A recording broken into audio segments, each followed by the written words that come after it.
Hello, xin chào tất cả mọi người đã trở lại với kênh Rub TV. Hôm nay anh em chúng tôi đã tập trung vào khoảng 8-9 người. Đúng rồi, khoảng 8-9 người và sẽ có một người tới nữa là 10 người được thực hiện một bộ phim, đó là Đại ca làng do Play TV sản xuất, được diễn viên của Rub TV diễn trong đó. Họ thuê nhóm Rub TV nha các bạn ơi. Đó, đây là tất cả anh em chúng tôi đã đóng từ trước là phim hành động.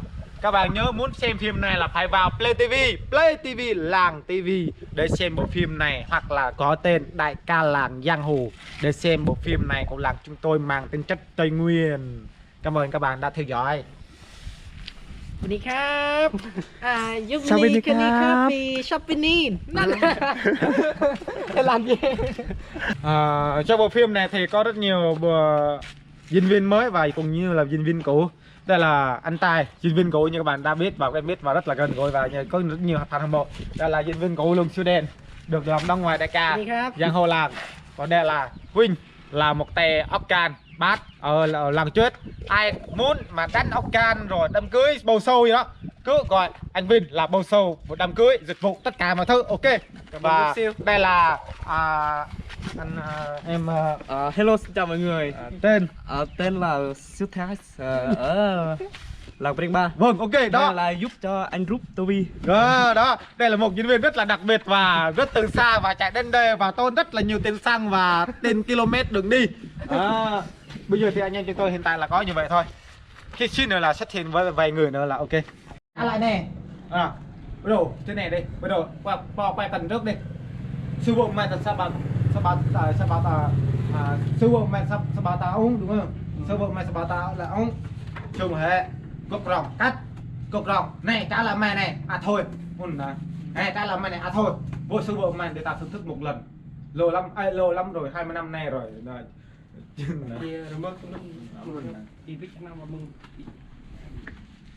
quay cần đấy, quay cần như nói đi, quay cần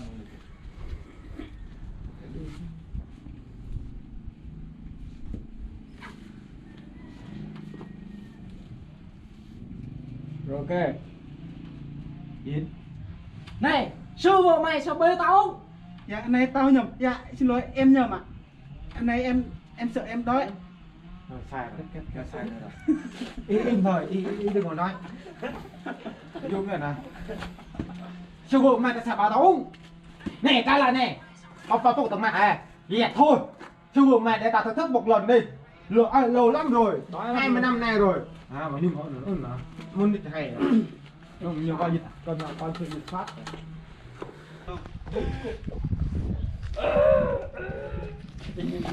Bấm thử nghe không? Âm thanh nghe không? Lâu mà nghe. Nghe chưa? Đây là nghe Có cần hay mà. Chưa đấy em nhắc anh việc thằng nó cân nữa. Quay thương mất coi nha. Nhưng mà phải rõ thì Nhưng cái năng cái đây là đúng rồi, quay thương là ngon.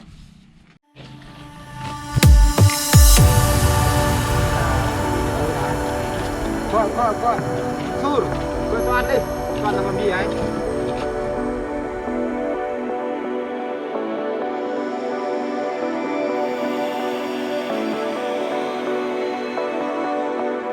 Đói cơm chưa? Đói cơm chưa? Đói cơm chưa?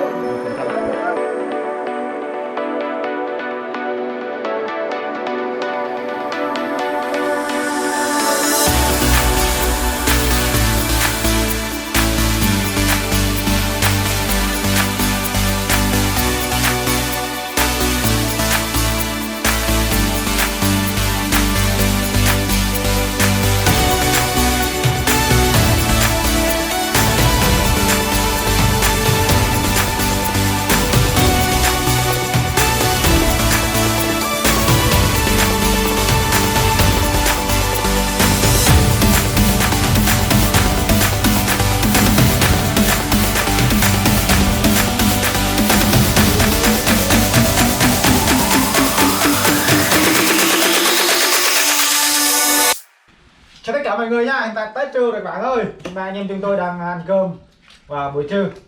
Tiếp tục này là sẽ có mấy cảnh tiếp theo là cảnh cuối, mong rằng một buổi hôm nay sẽ xong. Không giống như ngày hôm trước là 2 ngày luôn. Mong rằng hôm nay là một ngày rồi là xong hết tất cả mọi phim hôm nay, bởi vì phim hôm nay cũng là đơn giản thôi. Cảm ơn các bạn đã theo dõi. Ăn thôi.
Sao đại ca, tắm nãy giờ mệt không? Đại ca tắm từ nãy giờ ạ, đồ tắm lắm rồi mà không trang được một chút nào luôn ạ.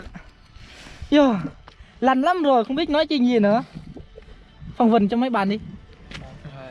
Đây, Sao anh em?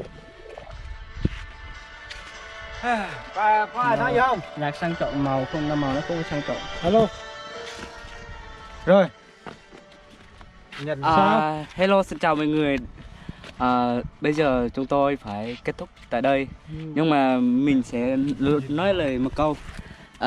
Bây giờ đây là luôn giúp cho anh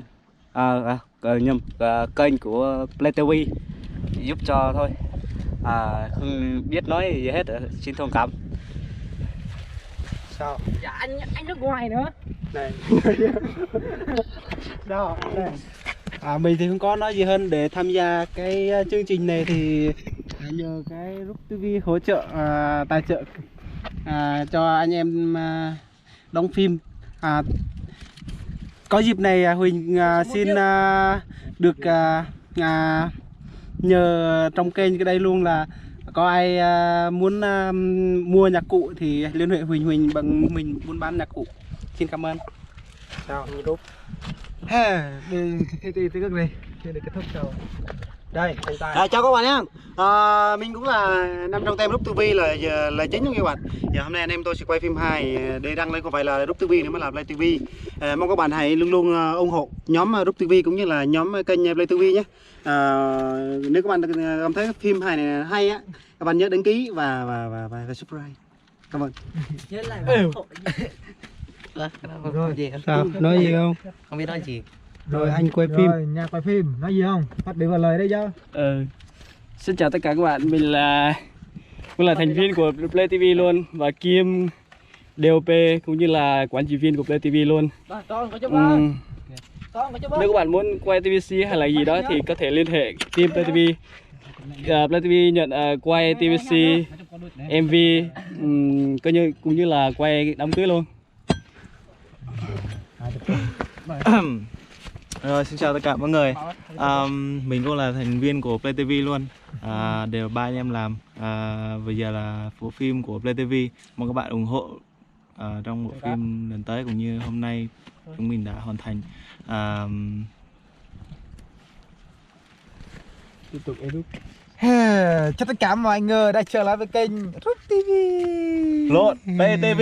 Không, này Rub TV đó. Ở đây là cái video nữa đâu, Rub TV. Chào tất cả mọi người nha. Hiện tại thì anh em chúng tôi để mà nếu mà Rub làm tất cả bộ phim hài ngắn á, là Rub không thể làm được một mình. Bởi vì Rub TV đang hiện tại rất là yếu về năng lực, thì đã sinh ra là Play TV. Thì anh em chúng tôi muốn là mang cái phim hài đó cho nó bài bản và chuyên nghiệp hơn trong tương lai, nên anh em chúng tôi đã sinh ra Play TV để cùng các nhóm.